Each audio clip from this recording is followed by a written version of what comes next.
Hi, I'm Rev Wendy Craig-Purcell here at the Unity Center in San Diego. Thank you so much for watching today. If you'd like to support the work that we do here, please consider making a contribution. Go to our website. It's easy to do. Thank you in advance for that contribution. So we're going to talk about this idea of perfection. Is it about being perfect? Is it about perfecting? And what does all of that mean? And where does it serve us? And where does it get in our way?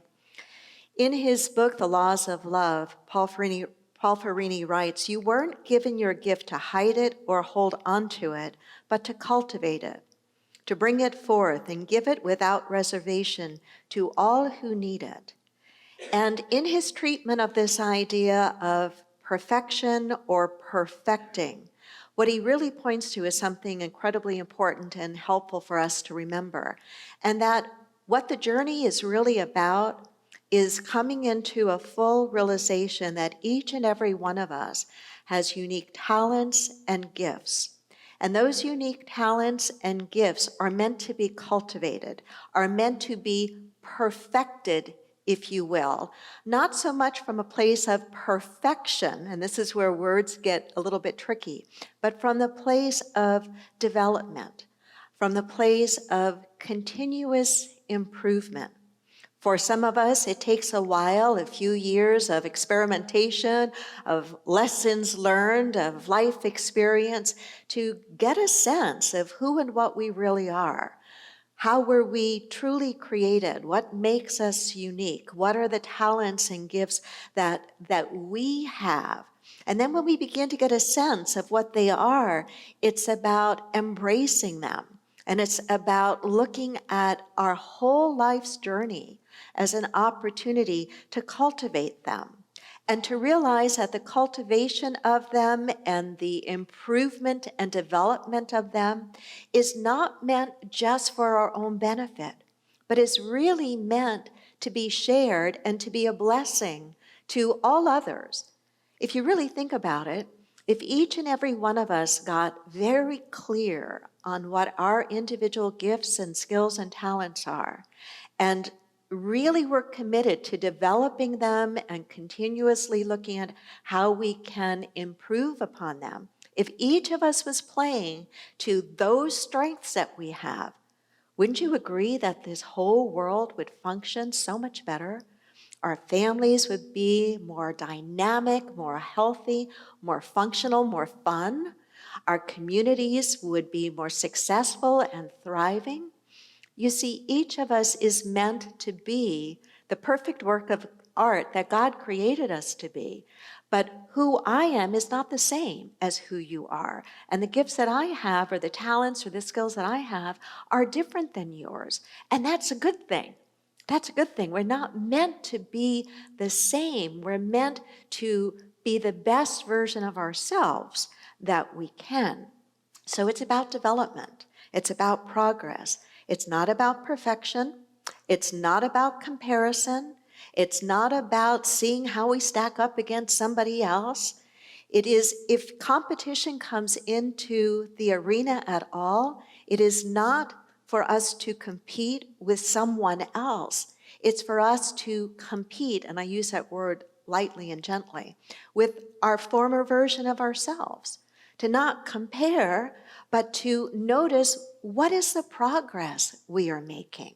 And this is why keeping a journal, this is why setting goals for ourselves, this is why holding a vision of who and what and how we want to be is so important, as is stepping back from time to time and looking at, well, where have we come from?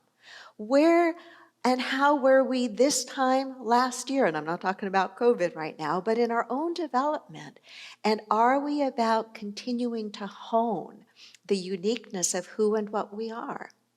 Ferrini makes a valuable point when he says, we engage in the perfecting process. We engage in the perfecting process not because we are broken and need to be fixed, but because we are a work in progress.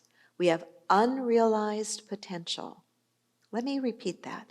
He says we engage in the perfecting process not because we are broken and need to be fixed, but because we are a work in progress. We have unrealized potential. It's like was sung in the song, Perfect Work of Art. David was in there all along. You and I are in there all along. It's about chipping away or letting fall away that which we are not, letting it fall away. And here's where creating cultures that are safe, and I mean emotionally safe and emotionally nurturing, is so very important. Because as I said a moment ago, each of us are born and created uniquely, and each of us have our unique preferences and talents and skills and our unique foibles and all of that. But in order to really discover what those are and to develop them to the fullest, we need safe places to do that. We need others that will encourage us to be who we are and how we are so that we can become the better version of ourselves. In order to do all of this work, and most of it is internal work, but in order to do all of this work, it requires certain elements. And I want to suggest that there are at least 5 of them, and I just want to touch upon them very briefly. In order to be the best version of ourselves, in order to really develop our skills, whatever your unique talent and skills are, in order to do that, we need to have some good instruction, don't we? We need to be able to turn to someone who's been there, who's done that, whatever the there and that is, to kind of point the way for us, and also to have the clarity and the experience to kind of say to us when we're going off track here, or when we're hitting the wrong note, or when we're not playing the right way to get us to the next level of improvement. So good instruction is important. Very few people can figure stuff out all by themselves.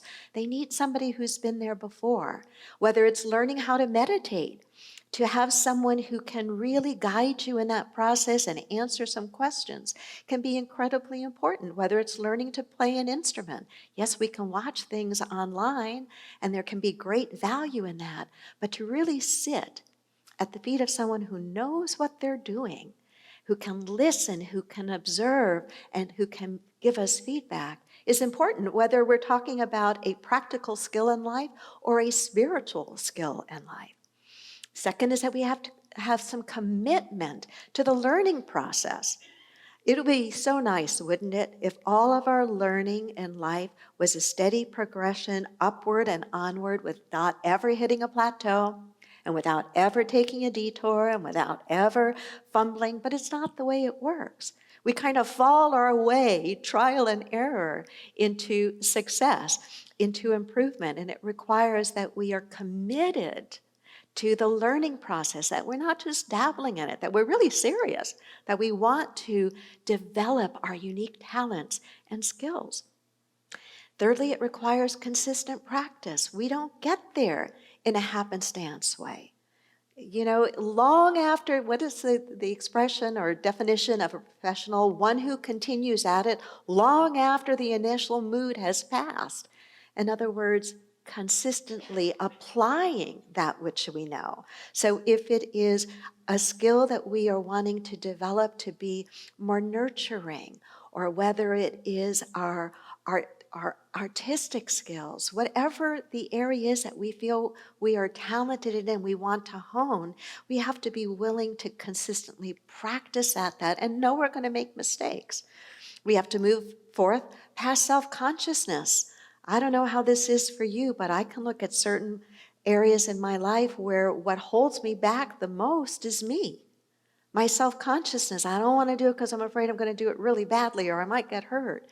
And yet, how do we ever get better at anything if we are afraid of the stumbles along the way, or afraid of looking foolish as we're trying to be a better version of ourselves?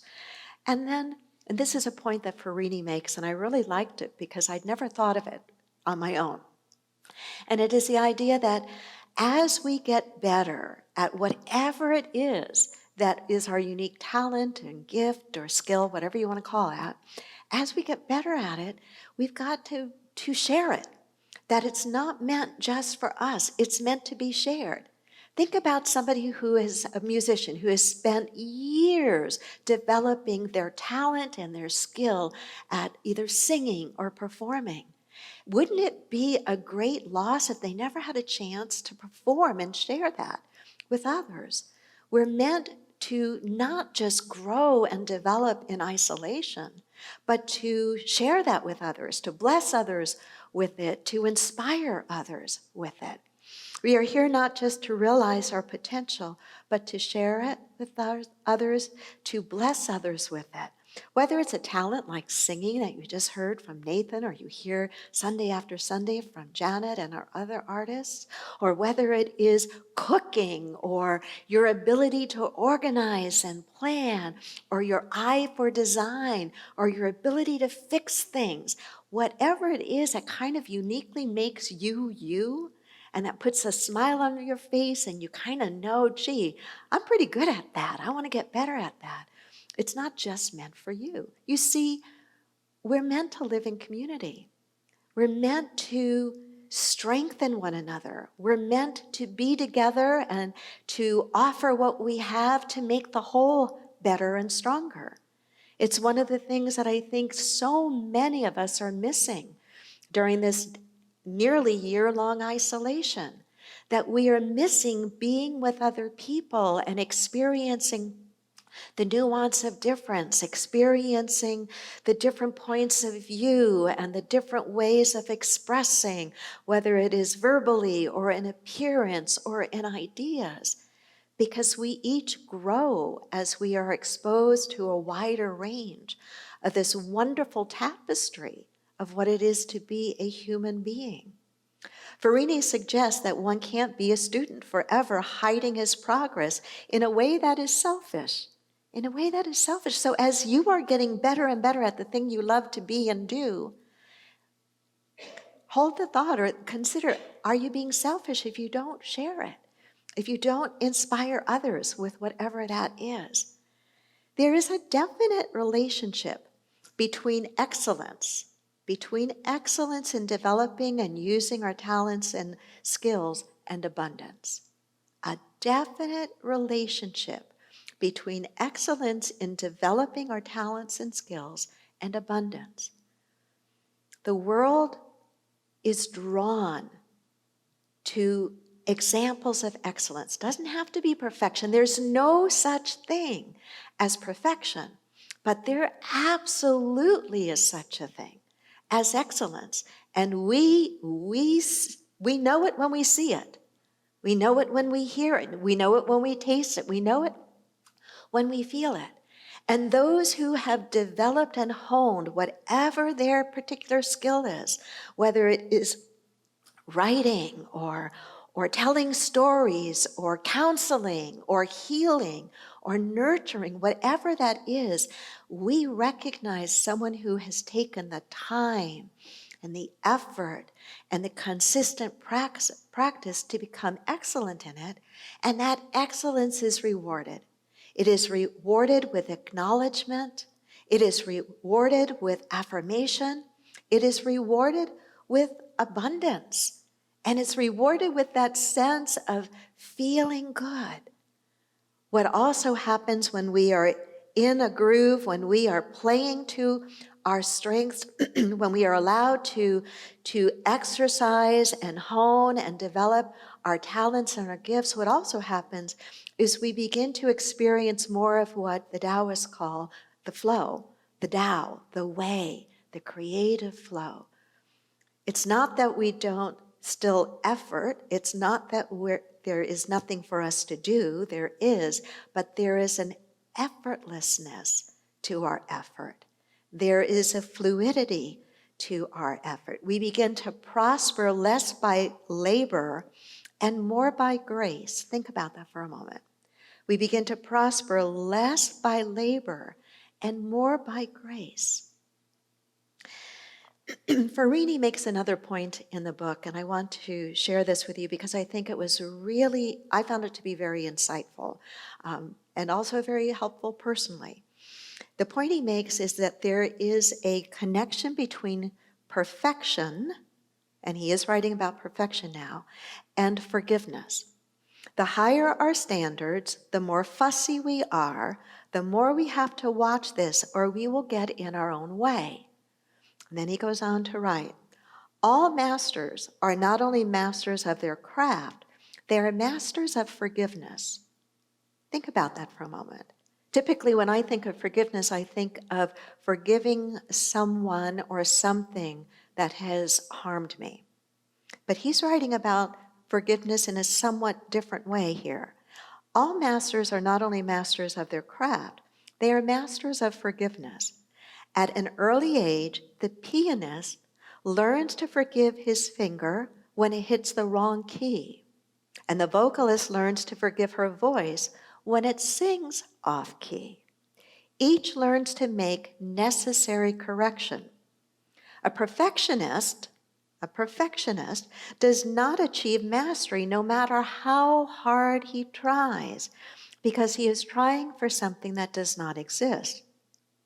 The perfectionist's greatest lesson is to learn to be more accepting of the apparent imperfections of life and to be more gentle with themselves and others. To be more accepting of the apparent imperfections of life and to be more gentle with themselves and with others. If the perfectionist wants to be a master, and see he's differentiating between the two, right? Because perfection is not something achievable, but excellence is. Mastery is. If the perfectionist wants to be a master, he must ease up on himself and others. He must practice acceptance and forgiveness in each moment. The forgiveness, the acceptance and the forgiveness of the foibles, of the mistakes, of the hitting the wrong key or the singing the wrong note or the saying the wrong word or responding in a less than loving way. He must practice acceptance and forgiveness in each moment. All that he can retain from his perfectionistic tendencies is his commitment to do the very best he can. His commitment to do the very best he can. Everything else must go. His pride, his self-consciousness, his harshness with himself and others. He must learn to forgive his mistakes and those of others. I found that whole section to be particularly helpful. Mastery and excellence and constantly improving is, I think I was born with a drive toward that. And I have to watch it, and I think many people who share those tendencies have to watch it too, because it can get in the way. We can find ourselves being too harsh with ourselves or too harsh with others. And it's that balancing. It's not that we have to give up going for quality or going for excellence or going for mastery, but to really make sure that in our effort to go there, that we ask ourselves, am I being harsh on myself? Am I being harsh on the other? Because a harshness only harms us and slows down our process. And again, if we are each destined to be as God created us to be, and I believe that we are, and if we are each blessed with unique talents and gifts, then everything from our individual lives to our families, to our churches, our places of faith, our communities, our state, our country, everything will function so much better and be prosperous and abundant on all levels if we each do what we can to hone and develop our own unique talents and skills with an eye toward excellence. We will prosper, others will prosper, and there'll be a degree of harmony and beauty that happens all around us. So I want to leave you with this closing thought, that excellence or mastery is not just about the end result. It's about how we do what we do on the way. God bless you, and namaste.